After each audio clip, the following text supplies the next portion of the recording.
Assalamualaikum dan salam sejahtera. Tawaran pelan Telco One XOX.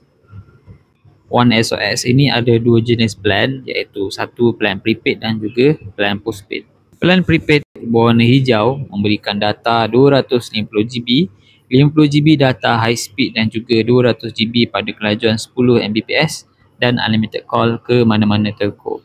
Plan postpaid pula berwarna biru memberi data 150GB pada harga RM37.10 sebulan dan 400GB pada harga RM53 sebulan termasuk SST. Kesemua data plan postpaid adalah high speed 5G dan boleh digunakan hotspot sepenuhnya. Jadi maksud anda boleh menggunakan kesemua data untuk personal use dan juga hotspot. Kedua-dua plan ini tiada kontrak dan anda juga boleh kekal lebih lama daripada telco lain. Untuk membantu anda berjimat, kami akan semak penggunaan data bulanan anda dan mencadangkan plan terbaik sesuai mengikut pada penggunaan data anda.